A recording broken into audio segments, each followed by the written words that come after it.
우리 과함께 친구들 샬롬. 이 시간 함께 찬양 드리는 시간을 갖도록 하겠습니다. 나의 사랑하는 책 함께 찬양할게요.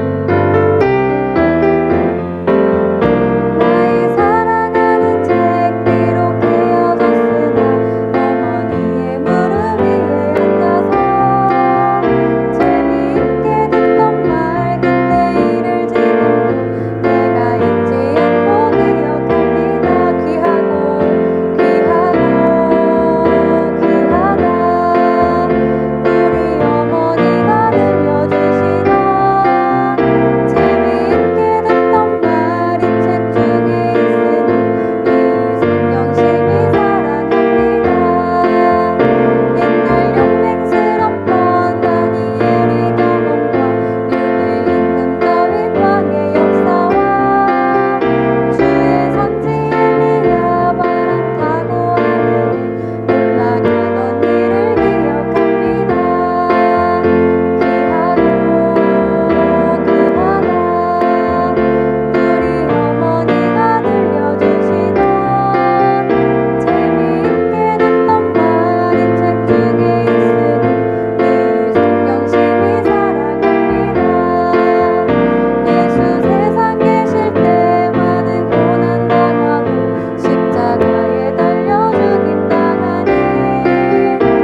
사도신경으로 우리의 신앙을 하나님 앞에 고백합니다. 전능하사 천지를 만드신 하나님 아버지를 내가 믿사오며 그 외아들 우리 주 예수 그리스도를 믿사오니 이는 성령으로 잉태하사 동정녀 마리에게 나시고 본디오 빌라도에게 고난을 받으사 십자가에 못 박혀 죽으시고 장사한 지 사흘 만에 죽은 자 가운데서 다시 살아나시며 하늘에 오르사 전능하신 하나님 우편에 앉아 계시다가 저리로서 산자와 죽은 자를 심판하러 오시리라. 성령을 믿사오며 거룩한 공예와 성도가 서로 교통하는 것과 죄를 사하여 주시는 것과 몸이 다시 사는 것과 영원히 사는 것을 믿사옵나이다. 아멘. 네, 하나님의 말씀 함께 나누겠습니다. 오늘 하나님의 말씀은 출애굽기 12장 21절부터 28절까지의 말씀입니다. 함께 읽겠습니다. 모세가 이스라엘 모든 장로를 불러서 그들에게 이르되 너희는 나가서 너희의 가족대로 어린 양을 택하여 유월절 양으로 잡고 우슬초 묶음을 가져다가 그릇에 담은 피에 적셔서 그 피를 문 안방과 좌우 설주에 뿌리고 아침까지 한 사람도 자기 집 문 밖에 나가지 말라. 여호와께서 애굽 사람들에게 재앙을 내리려고 지나가실 때에 문 안방과 좌우 문설주의 피를 보시면 여호와께서 그 문을 넘으시고 멸하는 자에게 너희 집에 들어가서 너희를 치지 못하게 하실 것임이니라. 너희는 이 일을 규례로 삼아 너희와 너희 자손이 영원히 지킬 것이니 너희는 여호와께서 허락하신 대로 너희에게 주시는 땅에 이를 때에 이 예식을 지킬 것이라. 이후에 너희의 자녀가 묻기를 이 예식이 무슨 뜻이냐 하거든 너희는 이르기를 이는 여호와의 유월절 제사라. 여호와께서 애굽 사람에게 재앙을 내리실 때에 애굽에 있는 이스라엘 자손의 집을 넘으사 우리의 집을 구원하셨느니라 하라. 하매 백성이 머리 숙여 경배하니라. 이스라엘 자손이 물러가서 그대로 행하되 여호와께서 모세와 아론에게 명령하신 대로 행하니라. 아멘. 사랑하는 유초동부 친구들, 여러분이 1년 중에 꼭 챙기는 기념일은 언제인가요? 아마도 친구들의 생일, 가족의 생일, 어린이날, 성탄절 등 선물을 받는 기념일이겠지요? 유대인에게도 꼭 챙기는 기념일이 있다고 해요. 오늘은 유대인의 중요한 기념일 중 하나인 유월절이 어떻게 생겨났는지 이야기할 거예요. 이 어떤 말씀이 오늘 우리에게 주어질지 궁금하죠? 우리 함께 성경 속으로 들어가 봅시다.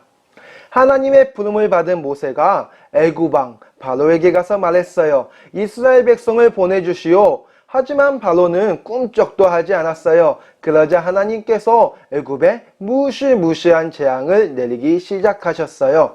하나님께서 내리신 재앙은 모두 애굽 사람들이 섬기던 우상신들과 관련이 있어요. 애굽 사람들은 나일강, 개구리, 황소, 메뚜기, 태양 등을 섬겼어요. 하나님께서는 애굽 사람들이 우상으로 섬기는 것들이 아무 소용없는 것임을 재앙을 통해 보여주셨어요. 그러나 이런 재앙들이 내렸는데도 불구하고 애굽 왕 바로는 계속 고집을 부리며 이스라엘 백성을 보내주지 않았어요. 하나님께서는 마지막 10번째로 무서운 재앙을 내리시겠다고 말씀하셨어요. 애굽에서 첫 번째로 태어난 모든 것이 죽게 되는 재앙이에요. 하나님께서는 사람뿐만 아니라 짐승들까지도 모두 죽이시겠다고 하셨어요. 그 중에는 애굽 왕 바로의 첫째 아들도 포함되어 있었어요. 하지만 바로는 이번에도 하나님의 경고를 두려워하지 않고 무시했어요. 하나님께서는 결국 마지막 재앙을 내리시기로 하셨어요. 하나님께서 모세를 불러 이렇게 말씀하셨어요. 이번 재앙은 마지막 재앙이 될 것이며 이 재앙이 내려진 후에는 바로가 이스라엘 백성을 애굽에서 보내줄 것이다. 다만 이번 재앙을 이스라엘 백성들이 피하기 위해서는 한 가지 해야 할 일이 있다. 이스라엘 백성이 10번째 재앙을 피할 수 있는 방법이 무엇일까요? 하나님께서는 흠이 없는 어린 양을 잡으라고 명령하셨어요. 그리고 그 어린 양의 피를 문에 붙어있는 문설주에 바르라고 명령하셨어요. 또한 그날 밤에 어린 양의 고기를 불에 구워 먹고 누룩을 넣지 않는 빵과 쓴 나물을 함께 먹으라고 말씀하셨어요. 그러면 하나님께서 10번째 재앙을 내리실 때 문설주에 어린 양의 피가 발라진 이스라엘 백성의 집은 넘어가시겠다고 말씀하셨어요. 이 말씀을 들은 이스라엘 백성들은 어린 양을 잡아서 그 피를 자기 집의 문설주에 바르기 시작했어요. 하지만 애굽 사람들은 이것을 알지 못했기 때문에 어린 양의 피를 바르지 않았어요. 이것을 안 몇몇 애굽 사람들도 있었는데 그들은 여전히 하나님의 말씀을 믿지 않았기 때문에 어린 양의 피를 바르지 않았어요. 그날 밤이었어요. 하나님의 영이 애굽의 곳곳을 다녀가시자 애굽 사람들의 집에서 통곡하는 울음소리가 들리기 시작했어요. 애굽 사람들의 집마다 첫째 아들이 죽었기 때문이에요. 하지만 이스라엘 백성의 집은 조용했어요. 하나님께서 어린 양의 피를 바른 이스라엘 백성의 집은 그냥 지나가셨기 때문이에요. 이 사건이 바로 유월절이에요. 유월절은 어린 양의 피를 문설주에 바른 이스라엘 백성의 집은 하나님의 재앙이 넘어간 것을 기념하는 날이에요. 그런데 이 10번째 재앙인 유월절 사건에는 놀라운 비밀이 숨어 있어요. 유월절은 넘어가다 라는 뜻을 가지고 있는데 이 속에 담긴 비밀을 우리 친구들이 반드시 알고 있어야 해요. 유월절 어린 양의 피는 바로 예수님의 피를 의미해요. 이스라엘 백성들은 애굽에서 구원받기 위해 문설주에 어린 양의 피를 발랐어요. 이것은 우리가 죄에서 구원받기 위해 예수님께서 십자가에 달려 피 흘리신 것을 믿는 것과 같아요. 이스라엘 백성이 문설주에 어린 양의 피를 발라야 살 수 있었던 것처럼 우리는 오직 예수님의 보혈을 믿어야만 살 수 있어요. 예수님은 하나님의 어린 양으로 이 땅에 오셨어요. 어린 양의 피는 생명을 의미해요. 우리는 예수님의 피로 새 생명을 얻고 구원을 받아 하나님의 자녀가 되었어요. 구원을 받은 하나님의 자녀는 어떻게 살아가야 할까요? 하나님의 자녀는 구별된 삶을 살아야 해요. 구별된 삶은 말씀에 따라 사는 것을 말해요. 하나님의 백성인 이스라엘 백성이 말씀에 순종하여 피를 발랐던 것처럼 하나님의 자녀인 우리도 하나님의 말씀에 순종하는 삶을 살아야 돼요. 여러분도 하나님의 자녀답게 살고 싶나요? 그렇다면 하나님의 말씀에 귀를 기울이며 말씀을 지켜 행하기로 다짐해요. 그리고 하나님께서 기뻐하시는 구별된 하나님의 자녀가 되게 해달라고 하나님께 기도하길 원해요. 그렇게 다짐하는 친구는 우리 눈을 감고 손을 모으고 하나님께 함께 기도하겠습니다. 하나님 감사합니다. 오늘 말씀을 통하여서 하나님께서는 우리 초등부 친구들이 세상 사람들과 다르게 구별된 삶을 살기 원하신다는 것을 깨닫게 하시니 감사합니다. 하나님의 자녀로서 하나님께서 기뻐하시는 일을 행할 수 있는 우리 초등부 친구들 될 수 있도록 하나님 은혜를 더하여 주세요. 감사하며 예수님의 이름으로 기도합니다. 아멘. 주님이 가르쳐 주신 기도로 예배를 마칩니다. 하늘에 계신 우리 아버지여, 이름이 거룩히 여김을 받으시오며 나라가 임하시오며 뜻이 하늘에서 이루어진 것 같이 땅에서도 이루어지이다. 오늘 우리에게 일용할 양식을 주시옵고 우리가 우리에게 죄 지은 자를 사하여 준 것 같이 우리 죄를 사하여 주시옵고 우리를 시험에 들게 하지 마시옵고 다만 악에서 구하시옵소서. 나라와 권세와 영광이 아버지께 영원히 있사옵나이다. 아멘.